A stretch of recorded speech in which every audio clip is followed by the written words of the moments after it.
Kurang dari sebulan lagi, pemilihan presiden pada pemilu 2024 digelar. Di masa kampanye 3 calon presiden, sensasi dunia politik dalam negeri masih terus bermunculan hingga menuai sorotan. Kali ini cukup mengejutkan kabar dari Marwarar Sirait yang menyatakan keluar dari partai yang membesarkannya, yakni PDI Perjuangan. Saat menyerahkan kartu tanda anggota, politisi yang kerap disapa ARA ini terang-terangan menyebut alasan hengkang dari PDIP karena mengikuti langkah politik Presiden Joko Widodo. Saya mengikuti langkah daripada Bapak Jokowi. Saya percaya, saya cocok hati saya dan nurani saya dan Pak Jokowi banyak memanusiakan Malaysia, rakyat Malaysia dan juga kami. Istana pun merespon alasan Marwarar hengkang dari PDIP. Koordinator Staf Sus Presiden Ari Dwi Payana menegaskan, langkah politik Marwarar merupakan sikap pribadi dan tak ada hubungannya dengan Jokowi. Selain itu, Istana mengklaim hubungan Presiden Jokowi dan PDI Perjuangan baik-baik saja. Bang Ara yang kita hormati, kita hargai lah. Karena teman-teman udah dengar semua kan sikap politiknya. Tentang bagaimana sikap presiden, ya beliau mengatakan itu sikap politik pribadi yang bersangkutan. Tapi sebenarnya keanggotaan Pak Presiden sendiri di PDIP seperti apa sih? Ada info soal? Sampai saat ini kan baik-baik aja kan, nggak ada masalah. Keputusan politisi Marwarar Sirait keluar dari keanggotaannya sebagai kader PDI Perjuangan memang mengundang tanda tanya. Apalagi alasan pamit dari PDIP karena mengikuti langkah politik Presiden Jokowi yang ia sebut sesuai hati nurani. Sementara jarak antara PDIP dan Jokowi seakan bertambah saat Presiden Jokowi dan keluarga tak hadir di peringatan hari ulang tahun ke-51 PDI Perjuangan. Tim Liputan, Kompas TV. Saudara, politisi Marwarar Sirait hengkang dari PDI Perjuangan yang menyebut mengikuti langkah politik dari Presiden Joko Widodo. Apa yang bisa dibaca dari pernyataan ini dan apa pengaruhnya untuk partai berlambang kepala banteng moncong putih ini? Kami akan membahasnya bersama dengan narasumber yang sudah hadir di studio. Sudah ada pakar komunikasi politik Universitas Nasional, Prof. Lely Aryani. Selamat pagi, Prof. Isti. Assalamualaikum. Sekali. Sehat ya? Sehat. Dan juga melalui daring sudah ada Sekjen Relawan Projo, Pak Handoko. Selamat pagi, Assalamualaikum Pak Handoko. Waalaikumsalam, selamat pagi Adisti. Selamat pagi Prof. Lely. Selamat pagi, kabar baik ya Pak Handoko ya? Alhamdulillah sehat. Ya, nanti juga akan bergabung bersama kita menyusul ada juru bicara dari TPN Ganjar Mahfud, ada Pak Yusuf Lakaseng. Saya coba menyapa dulu juru bicara TPN Ganjar Mahfud, Pak Yusuf Lakaseng. Assalamualaikum Pak Yusuf. Waalaikumsalam Mbak, selamat pagi. Selamat pagi, apa kabar? Alhamdulillah baik ini. Oke, saya langsung ke Pak Yusuf dulu deh. Pak Yusuf, ini kan bisa dikatakan PDI Perjuangan kemarin politisi seniornya, kemudian Marwarar Sirait ini hengkang dari PDI Perjuangan. Sudah adakah bahasan soal ini kalau dari TPN Ganjar Mahfud ini? Ya, ini sebenarnya adalah masalah internal PDI Perjuangan ya. Saya kan partai Perindo ya, tapi setahu saya sih Marwarar Sirait memang sudah tidak memegang jabatan-jabatan atau posisi-posisi strategis di PDIP. Dan ya ini putusan biasa saja yang harus kita hormati semua ya.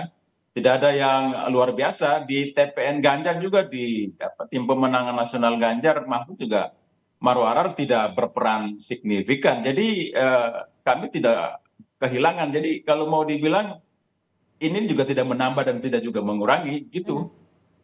Oke, kalau Pak Yusuf Lakaseng mengatakan ini biasa saja, tidak ada yang kemudian luar biasa, Prof. Lely, karena memang di TPN Ganjar Mahfud ini Bung Ara tidak terlalu berkontribusi begitu kalau menurut TPN Ganjar Mahfud. Nah, kalau yang Anda baca, Prof. Lely, dari segi komunikasi politik, Bung Ara ini menyatakan apa ya, bisa dikatakan mengikuti Pak langkah politik dari Pak Jokowi. Apa yang bisa dibaca secara tersirat dan juga tersurat? Iya, kalau kita lihat, melihat begitu lamanya Bung Ara di PDIP, pernah menjadi anggota DPR 4 periode ya kalau nggak salah, 2004 sampai 2019. Terus bapaknya sendiri, kita memanggilnya Opung Sabam Sirait, Betul. yang notabene PDIP banget gitu kan. Mungkin keluarnya dia bagi orang-orang yang melihat ya agak mengagetkan. Tapi sebenarnya bagi internal PDIP sendiri benar yang dibilang Pak Yusuf tadi. Karena keluar masuknya politisi di satu partai kepada partai lain itu adalah hal yang biasa. Saya seringkali mengatakan kesetiaan di partai politik itu sifatnya dramaturgis.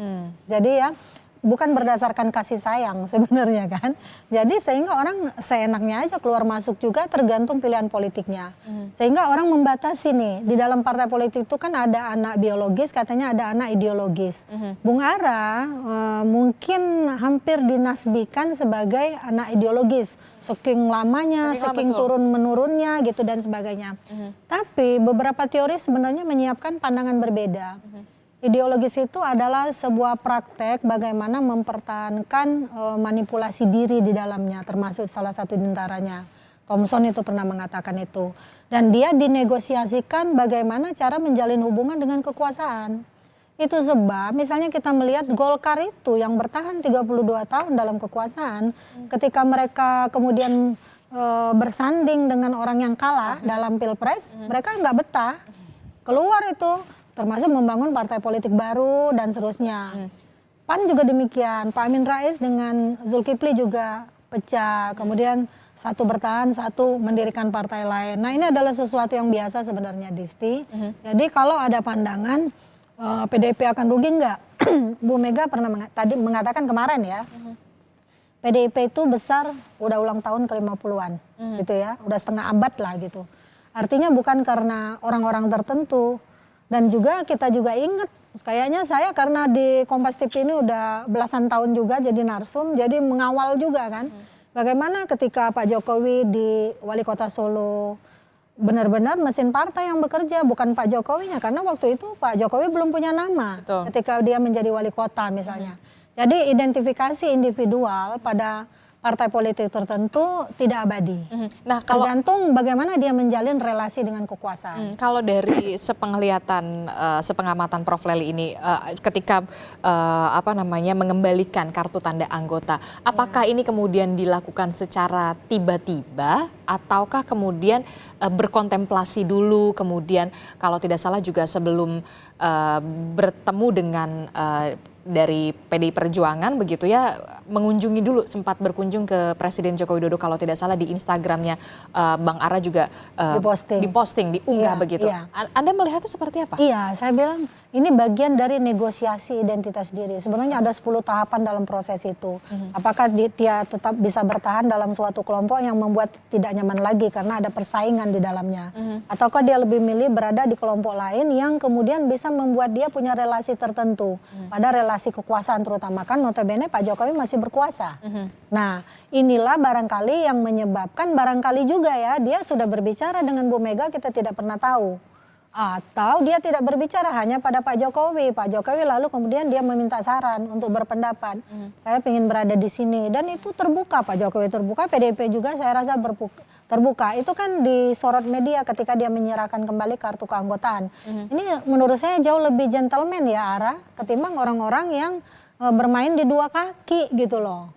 Jadi ini tidak akan mengurangi kapasitas PDIP yang sudah besar tanpa gerak-gerakan dari bawah yang secara masif memang kesetiaannya demikian besar.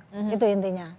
Saya coba ke Pak Handoko. Pak Handoko dari Projo begitu. Nah kan disebutkan oleh Bung Ara menyatakan bahwa pamitnya kemudian Bung Ara ini dari PDI Perjuangan karena mengikuti langkah politik Jokowi. Nah sebenarnya langkah politik Jokowi ini kemana kalau dari Projo? Ya, tentu kami dari Projo sangat mengapresiasi langkah Bung Ara yang dengan sedemikian berani mengambil keputusan yang tentu tidak mudah, karena melihat sejarahnya keluarga latar belakang Bung Ara, tentu ini sebuah hal besar, bukan hal biasa-biasa saja. Dan ini tentu juga memberikan gambaran yang makin jelas bagaimana posisi politik Pak Jokowi dalam konstelasi nasional hari ini. Ya, jadi kita juga melihat bahwa Bung Ara adalah orang yang selama ini juga bersama-sama kita di dekat Pak Jokowi. Dan sehingga sangat sangat wajar, sangat realistis kalau kemudian dengan berbagai situasi yang umum diketahui khalayak ini akhirnya Bung Ara mengambil sikap tegas, mengambil langkah yang konkret untuk kemudian clear berada di barisan Pak Jokowi. Saya melihatnya seperti itu karena memang seperti disampaikan oleh Bung Ara dalam menyampaikan alasannya bahwa Pak Jokowi lah orang yang selama ini betul-betul berada di garis rakyat, sehingga approval ratingnya pun sampai hari ini masih sangat tinggi, sampai di 80%. Jadi pada posisi saya sebagai Sekjen Projo tentu ini sebuah kabar gembira buat kami semua yang berada di barisannya Pak Jokowi. Begitu, Mbak. Jadi ini merupakan kabar gembira, tambah lagi satu lagi loyalis Jokowi, begitu? Iya, betul. Gitu. Oke, nah kalau kita lihat Pak Handoko, sebelumnya kan pada bulan Oktober 2023 ini Projo ini sempat kalau tidak salah ya deklarasi dukungan ke Ganjar. Kemudian di awal Januari 2024 Projo kemudian berbalik lagi dukung Prabowo. Nah ini jawaban Anda soal ini seperti apa? Coba saya luruskan kembali. Oke, silahkan diklarifikasi. Selama ini Projo tidak pernah melakukan dukungan kepada Ganjar, ya kan? Yang ada adalah dalam peristiwa-peristiwa politik yang kami gelar selama ini mungkin bisa diingat mulai di acara Rakernas Projo di Magelang waktu itu kan Pak Jokowi bilang ojo ke susu gitu kan, tunggu. Dan itu terus berlanjut, ya kan?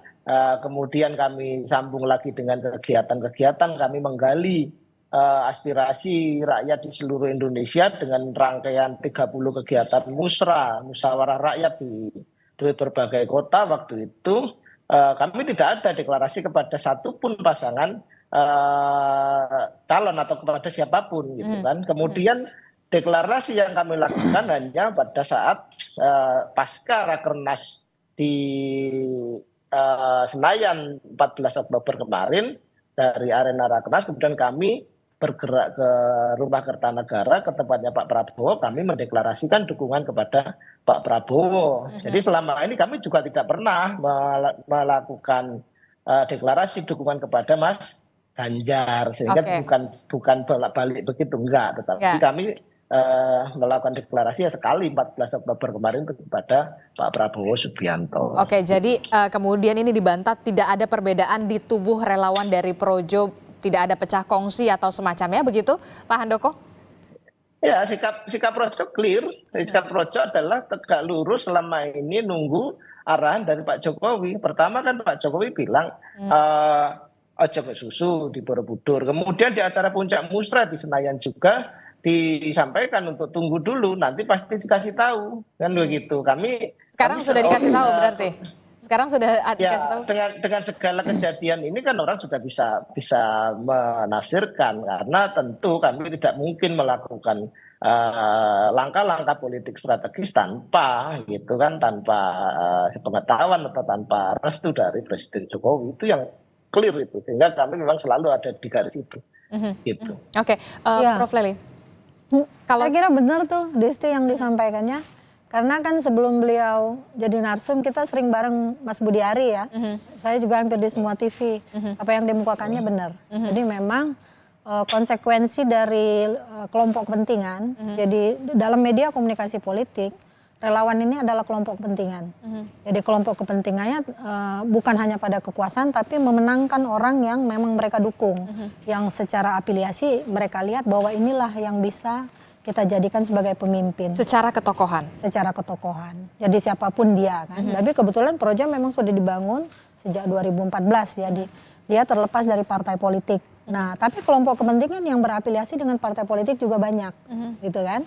Nah intinya kalau kita membaca besarnya dukungan partai politik terhadap Pak Jokowi, tentu lembaga-lembaga survei juga mengindikasikan itu, Disti, sebab hasil survei yang besar itu juga menunjukkan besarnya dukungan partai politik, kelompok-kelompok kepentingan yang berada di bawahnya, atau anak-anaknya partai politik gitu kan, banyak seperti Golkar itu ada Kosgoro, Wanita Golkar, Sri Kandi, PAN dan sebagainya.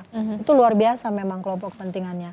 Jadi masuk tidaknya seseorang kepada partai politik tertentu di garis bawah ini pada kepentingannya. Pada kepentingan. Nah, kalau untuk Bung Ara sendiri, Prof. Lely melihatnya seperti apa? Apakah kemudian ini masuk ke loyalis Jokowi atau seperti apa? Iya dong, jelas. Jadi gini ya, ceritanya kalau kita menceritakan antara ideologi sama hegemonik misalnya. Hegemonik itu bisa kita bayangkan bukan tentang kekuasaan, bagaimana orang menguasai orang lain. Tapi dia juga berafiliasi pada proses identitas diri. Di mana orang-orang yang dalam kelompok yang saling bersatu, tapi bersaing satu sama lain. Ara adalah bagian dari kelompok yang di dalamnya juga saling bersaing satu sama lain. Dan kebetulan saya juga mendengar gosip nih di media sosial. Kenapa Ara pindah? Katanya karena Ara pernah mau diangkat Jokowi jadi menteri tapi Bu Mega nggak setuju. Gosip di medsos ya. Saya bilang berarti nih udah clear nih. Ada kelompok pesaing di dalamnya yang Ada menyebut ada faksi-faksi lagi? ya pesaing-pesaing di antara identitas politisi itu sendiri. Karena itu kenapa Golkar misalnya ada kelompok saling mendukung ini, saling mendukung itu. Ingat nggak di 2014 ada dua koalisi. Koalisi Merah Putih sama Koalisi Indonesia Hebat. Padahal saat itu pemenang dari pertarungan pemilu itu adalah yang menduduki jabatan ketua DPR. Tapi karena mereka saling bersatu, akhirnya bisa mengambil alih dengan mengubah undang-undang Susduk DPR MPR. Sehingga yang duduk adalah waktu itu Setia Novanto. Desti masih ingat kan? Dan kita bahas di Kompas TV. Iya betul. Lalu kemudian Golkar merasa mereka tidak terbiasa berada di luar kekuasaan. Akhirnya Koalisi Merah Putih bubar. Masuklah Golkar kepada kekuasaan, diikuti sama yang lain. Nah demikianlah kekuasaan itu dilihat oleh partai-partai politik termasuk kader-kadernya. Jadi kita udah biasa melihat peristiwa ini gitu. Jadi ini merupakan fenomena yang bisa Prof. Lely mengatakan, ini ada biasa saja, kecil urusannya bagi partai politik tentu karena apalagi untuk sekelas PDI Perjuangan. Ya, mereka sudah besar lebih lama di tengah hantaman berbagai konfigurasi kekuasaan sebelumnya. Jadi memang PDI Perjuangan sudah memperlihatkan untuk itu. Salah satu partai yang berhasil memproses kaderisasi itu PDIP. Golkar aja nggak berani ngajuin calon presiden dari partainya. Padahal partai yang sudah sangat tua gitu kan. PDIP berani memajukan Jokowi, memajukan Ganjar, kader-kader lain di daerah. Termasuk Gerindra berani memajukan Pak Prabowo. Demokrat aja nggak berhasil memajukan kadernya. Waktu itu Pak AHY yang bisa maju kan gitu. Setelah itu kan turun gitu. Ini yang kemudian kita apresiasi pada partai seperti itu. Oke, kalau bisa dikatakan Bung Ara ini bisa dikategorikan tadi kalau ya loyalis Jokowi. Nah, kalau Pak Handoko apakah nanti akan ada niatan berkomunikasi dengan Bung Ara setelah kemudian Bung Ara ini bisa dikatakan sudah tidak terikat lagi dari PDI Perjuangan, Bung Handoko? Ya. Oke, saya sekali lagi kan mengapresiasi ini Bung Ara yang karena partai politik kan seperti kata Bung Karno itu adalah satu alat perjuangan kan seperti itu.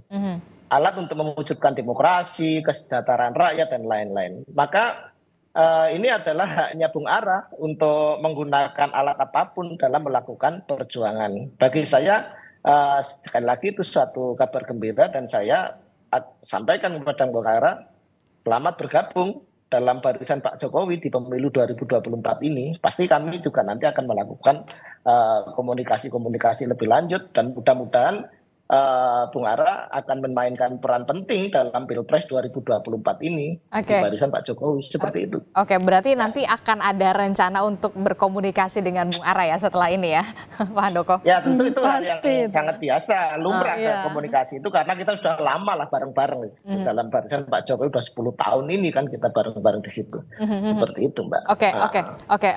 Saya ke Pak Yusuf. Pak Yusuf ini kan kalau kita lihat ya, setelah Bung Ara ini bisa dikatakan pamit. Kemudian para pengikutnya, kader PDI Perjuangan di Majalengka, kemudian juga berbondong-bondong mundur.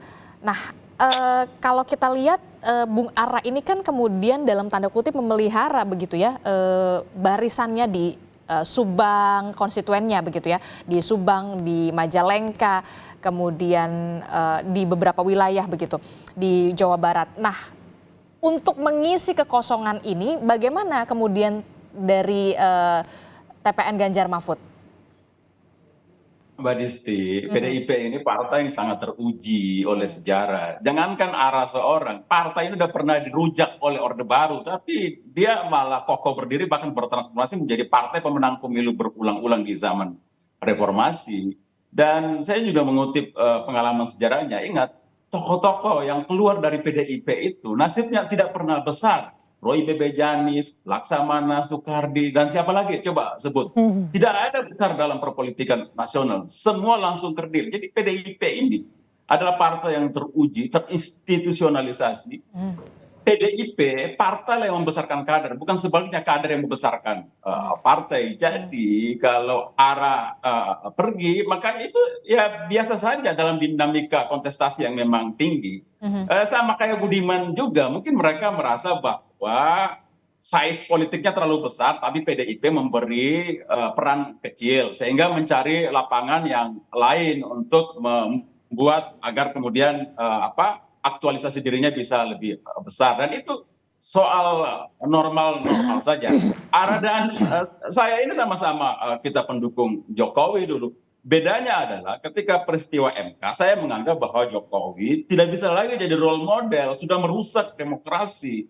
Bagi kita, ya, demokrasi itu adalah instrumen yang paling mendasar untuk melahirkan pemimpin yang baik. Pemimpin yang baik tidak mungkin merusak demokrasi. Kalau kita lihat orang bilang Jokowi sudah bagus, ya kita hormati pendapat itu. Tapi dibanding Orde Baru tidak ada apa-apanya kebaikan Jokowi dalam soal pembangunan. Ingat, Orde Baru runtuh, Pak Harto mulai mengalami delegitimasi ketika mempraktekkan KKN, anaknya mulai berbisnis, ya kemudian mengkangkangi demokrasi. Dan semenjak itu maka ada perlawanan yang sistematis dari rakyat kepada dia.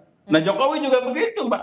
Ketika melakukan hal semacam itu, maka kita bilang ini tidak bisa lagi jadi role model. Mana ada pemimpin yang baik membunuh Rahim yang dimana dia lahir sendiri. Nah, tapi saya menghormati Ara menganggap bahwa dia mengikuti Pak Jokowi. Saya kira itu adalah satu argumentasi politik legal saja. Mungkin Ara ada hal-hal lain yang tidak bisa diungkapkan di publik. Dan saya memaklumi itu sebagai sebuah strategi politik biasa saja. Tidak ada pengaruhnya sama sekali terhadap. Jadi tidak ada merasa khawatir untuk kekosongan di situasi kontestasi kayak begini kan. Bisa saja ada orang diambil dari mana lalu disuruh pakai baju merah gitu mengatasnamakan PDIP. Ya. Jadi ini adalah satu hal yang tidak lepas dari dinamika kontestasi. Oke, berarti Anda tidak merasa khawatir terjadi ada kekosongan begitu ya di Sumedang, kemudian di Subang dan juga Majalengka khususnya di wilayah-wilayah konstituen Bung Ara begitu? Oh iya sama sekali enggak, sama sekali tidak ya karena ada banyak orang lain yang bahu-membahu untuk memenangkan Ganjar Mahfud. Jadi kita lihat saja untuk membuktikan secara sahih arah ini berpengaruh atau tidak di Majalengka. Kita lihat hasil pemilu 2024 14 Februari nanti. Itulah cara paling mengukur secara objektif. Pak Handoko, silahkan. Oke, ya terima kasih Mbak Disti. Jadi ini memang saya melihat begini ya, kalau kemudian tadi Bang Yusuf mengatakan bahwa Pak Jokowi dengan langkah berbagai macam itu kemudian merusak atau membunuh rahimnya sendiri, saya pikir terlalu berlebihan ya. Bahwa kemudian apa yang terjadi sekarang ini semuanya demokrasi berjalan baik-baik saja. Semua bebas melakukan langkah-langkah menunaikan hak politiknya, semua boleh berpendapat, semua boleh menentukan pilihan. Dan juga yang harus diingat adalah bahwa approval rating dari Pak Jokowi hari ini masih sangat tinggi. Memang justru Pak Jokowi lah yang saya pikir adalah orang yang sangat mencintai presiden, yang sangat mencintai rakyatnya, dan sekaligus dia sangat dicintai oleh rakyatnya. Itu adalah realitas yang sulit untuk dibantah dalam perjalanan sejarah Pak Jokowi selama ini. Maka sekali lagi saya sampaikan bahwa saya berharap dengan keluarnya Bung Ara dari PDIP, Bung Ara akan segera login ini ke boleh ke tim kampanye nasional atau segala macam lah. Yang penting kemudian Bung Ara bisa mainkan peran penting dalam politik Pilpres 2024 di barisannya Pak Jokowi. Oke, kalau tadi Prof. Lely kemudian juga Pak Yusuf juga mengatakan tidak terlalu berpengaruh kalau dari PDI Perjuangan. Nah, kemudian seberapa besar kemudian pengaruh dari Presiden Joko Widodo ini di Pilpres 2024 termasuk juga ketika Bung Ara ini keluar, bagaimana pengaruhnya terhadap dan bergabung dan bagaimana pengaruhnya juga terkait elektoral Ganjar Mahfud? Jangan dijawab dulu, tetaplah bersama kami di Sapa Indonesia Pagi, jangan kemana-mana.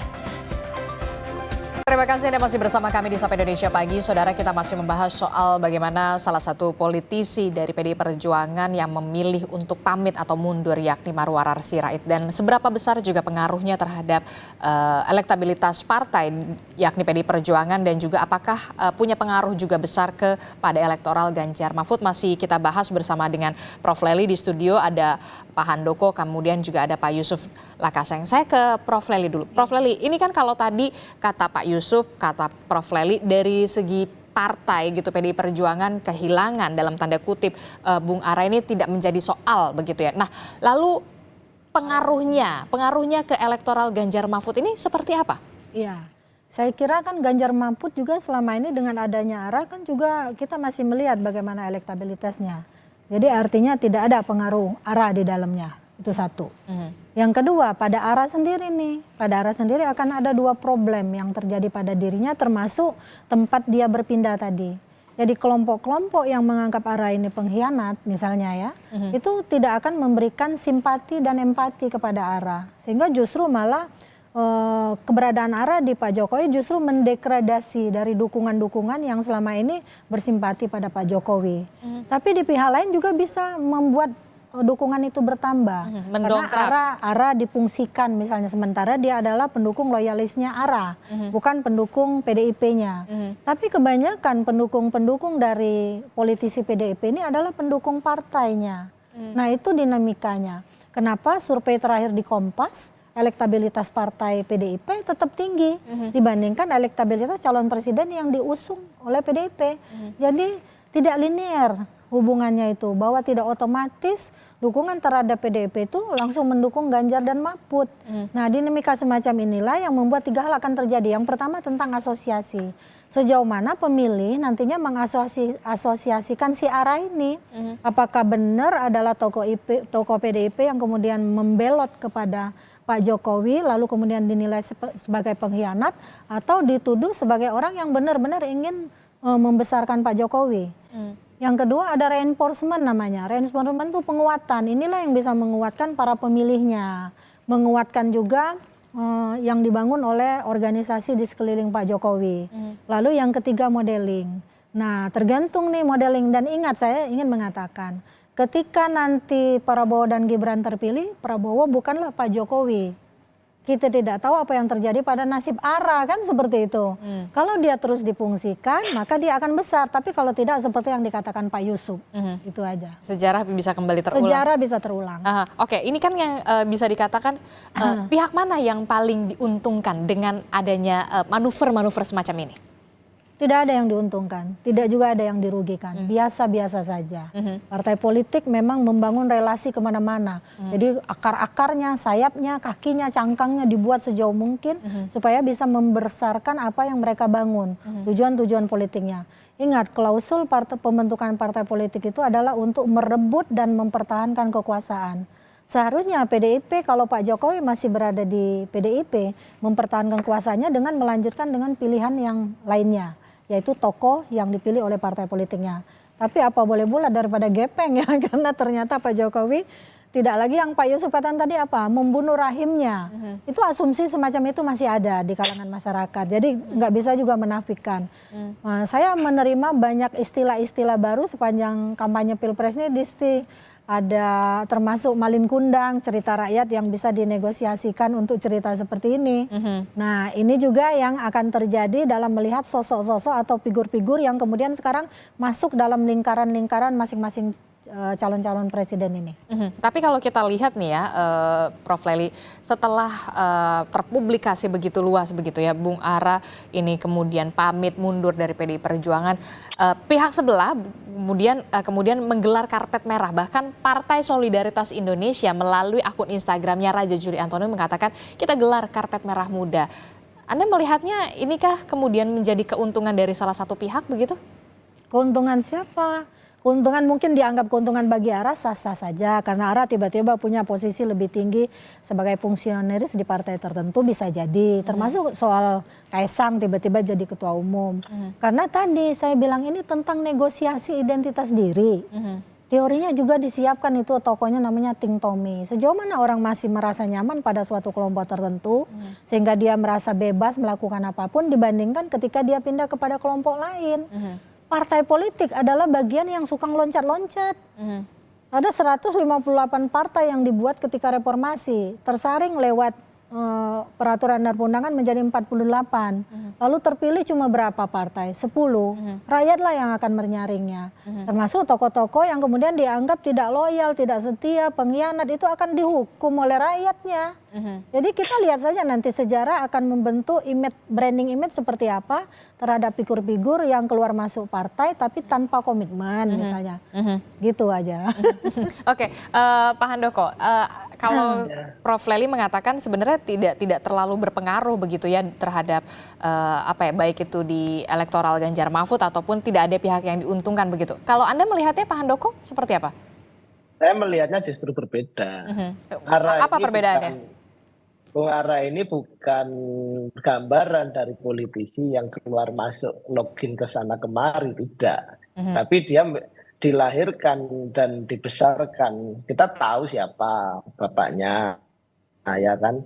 Bagaimana kemudian Bung Ara membesarkan Taruna Merah Putih dengan berbagai aktivitasnya, ya kan.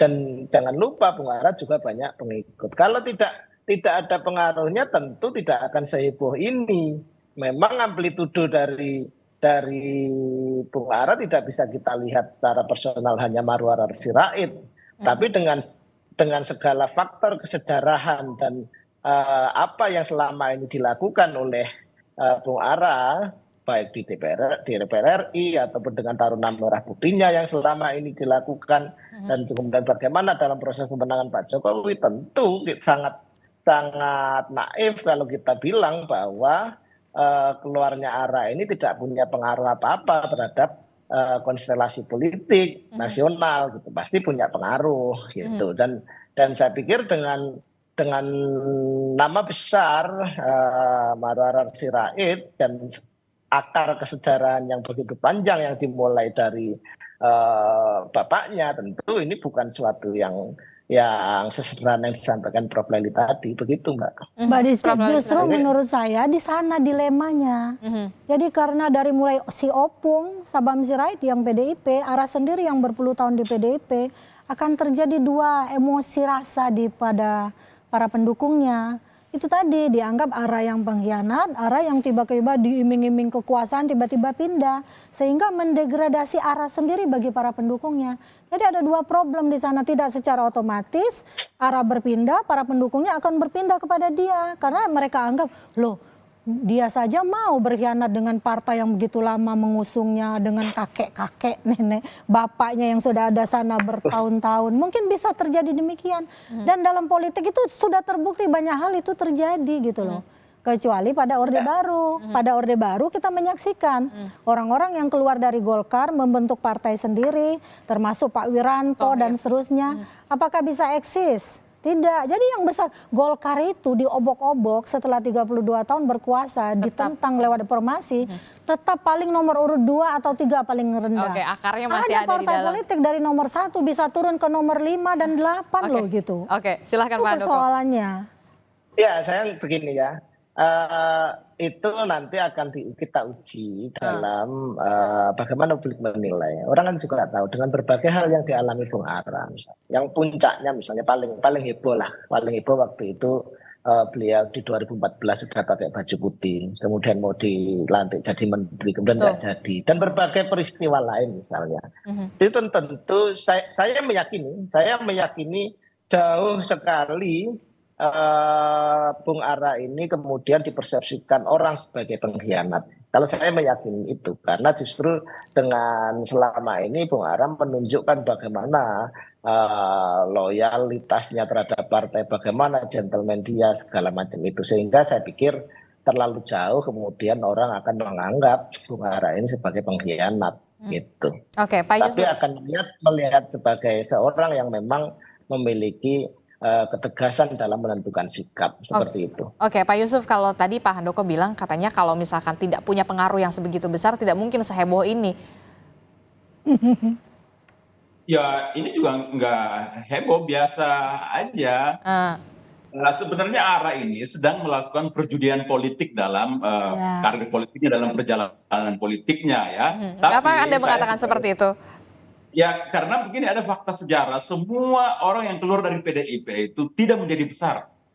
Langsung jadi orang-orang kecil semuanya. Karir politiknya mati. Ya saya contohkan tadi, Roy Bejani, Laksamana Soekardi, Eros Jarot bahkan juga salah satunya. Tapi PDIP-nya berkibar terus. Kalau yang keluar kemudian menyatakan berbeda itu Puan Maharani, baru mungkin menjadi sesuatu gempa gitu di PDIP. Tapi kalau di luar itu sih menurut saya nggak ada yang luar biasa. Justru saya khawatirkan nasibnya Ara justru sama dengan tokoh-tokoh PDIP yang sebelumnya keluar, menjadi kecil, lama-lama hilang ditelan oleh dinamika politik selanjutnya gitu. Oke, nah Pak Handoko, katanya kalau menurut sejarah kalau yang sudah keluar lama-lama tenggelam dan bisa dikatakan ditelan begitu ya. Anda melihatnya apakah itu juga akan terjadi dengan Bung Ara? Itu kan bukan sebuah pola yang pasti akan begitu. Bahwa ada contoh-contoh sejarah seperti itu, iya. Tetapi kita juga nanti akan kita lihat. Karena situasi berbeda, orangnya berbeda, konstelasinya berbeda, tentu mungkin akan menghasilkan yang Mas berbeda. Andoko, saya misalnya koreksi soal Ara kecewa mungkin waktu itu sudah pakai baju putih tidak dilantik. Jangan salahkan PDI, jangan salahkan Ibu Mega, salahkan Jokowi. Kan hak prerogatif presiden yang mengangkat menteri. Jadi kenapa nggak berani lantik Ara gitu loh. Nah itu jadi saya lihat memang Pak Jokowi juga coba cuci tangan karena tidak berani menegakkan prerogatifnya, lalu menganggap bahwa tidak ada restu ini dan itu. Saya kira itu tidak fair. Gitu. Silakan Pak Handoko. Ya tentu kita semua juga tahu tidak ada, itu semuanya tidak ada dalam lapangan yang kosong, bahwa selalu banyak faktor yang mempengaruhi itu semua, dan saya pikir itu cerita yang sudah atau fakta sejarah yang sudah banyak orang tahu, dan kemudian itu tidak mempengaruhi loyalitas. Yang ingin saya sampaikan adalah bahwa itu tidak mempengaruhi loyalitas Ara kok selama ini. Beliau tetap berada di PDI selama 10 tahun kemudian, ya kan. 2014 loh, sekarang udah 2024 ya kan. Jadi sehingga yang saya mau sampaikan adalah justru bahwa Ara ini jauh dari gambaran seorang pengkhianat, gambaran seorang yang suka gonta-ganti partai, itu loncat begitu, jauh sekali dari itu. Itu yang ingin saya sampaikan, bahwa justru dengan profil Ara yang seperti itu, saya pikir dia juga akan mempunyai dampak terhadap pengikut-pengikutnya, ya seperti kita sudah saksikan kemarin di Majalengka, langsung kawan-kawan pasukan Ara di Taruna Merah Putih misalnya langsung menyatakan keluar misalnya. Pasti ada pengaruhnya. Saya yakin ini kan mempunyai amplitude yang cukup jadi gini, oke, silakan. Jadi Ara justru sekarang mau membuka sejarah bahwa dia bisa gonta-ganti partai gitu ya. Oke, jadi tidak ada sejarahnya, sekarang sejarah mau dia buat, dan kita akan lihat arah selanjutnya seperti apa. Arahnya kemana sih arahnya Ara akan kemana, itu akan dibuktikan dengan pembicaraan kita pada hari ini. Kalau dari penglihatan dari komunikasi politiknya dari Bung Ara ini nampaknya akan kemana? Saya kira tadi Pak Yusuf yang bilang tadi benar, PDIP ini orang-orang yang keluar dari PDIP karena akan dianggap adalah orang yang tidak punya komitmen. Saya justru begitu salut pada Bang Panda ya. Bang Panda itu ketika ada ketidaksamaan pandangan dia berani buka di media dengan apa adanya, dengan beberapa tokoh-tokoh PDIP yang lain. Jadi tidak serta-merta meninggalkan. Tapi kita hargai juga gentleman-nya Ara menyerahkan kartu keanggotaan dibanding orang lain yang hatinya sudah keluar gitu ya. Tapi tetap berada kartunya di situ, tidak tetap ada dikembalikan. di situ. Gitu. Nah, kalau dari ini yang kemudian menjadi pertanyaan, arahnya Bung Ara kemana nih jadinya? Arahnya kemana? Arahnya ke Pak Jokowi. Itu jelas karena udah memang jelas. mengikuti langkah politik Jokowi. Ya, Akan arahnya ke berlabuh partainya mana? tadi ada indikasi kepada PSI sudah gelar karpet merah. Ya. Kemudian bahkan kalau ke Gerindra udah terlalu banyak tokohnya, rasanya tidak mungkin. tapi sudah diajak sama Sudah Mas Budiman. diajak. Nah, makanya tinggal bagaimana arah itu sendiri dalam menentukan bagaimana dia ingin mencoba belajar menjadi bunglon politik. Kalau saya mengatakan kunang-kunang politik. Di saat dia sudah begitu eksis dalam suatu partai politik tertentu. Begitu. Oke, kita akan lihat bagaimana penentuan arahnya dari Bung Ara ini. Nah, Anda melihat Prof. Lely, manuver-manuver semacam ini, apakah masih akan terjadi apalagi 27 hari lagi sebelum pencoblosan, dan apa yang perlu dimitigasi atau diantisipasi oleh partai politik, khususnya partai politik yang sudah besar? Iya. Memang libido politik orang-orang yang ada dalam partai politik itu susah ditebak. Saya bilang, tapi orientasinya semuanya pada kekuasaan.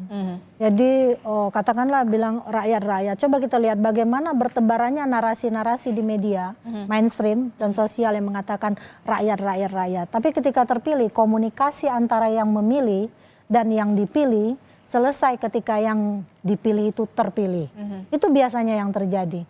Jadi menurut saya biarkanlah mereka berkelindang terhadap arah-arah politik yang mengejar-ngejar kekuasaan itu, silakan dihukum. Kita pernah punya sejarah juga Demokrat dihukum 2009, 2014.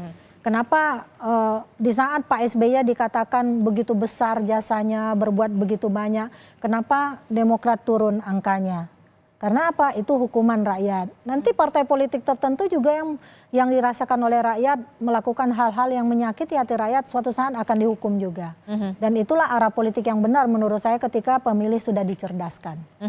Pendidikan politik yang baik begitulah yang harusnya yang seharusnya dilakukan oleh partai politik. Iya, yang dilakukan elit-elit partai politik. Betul. Dan kita akan tunggu bagaimana arah dari Bung Ara ini akan kemana.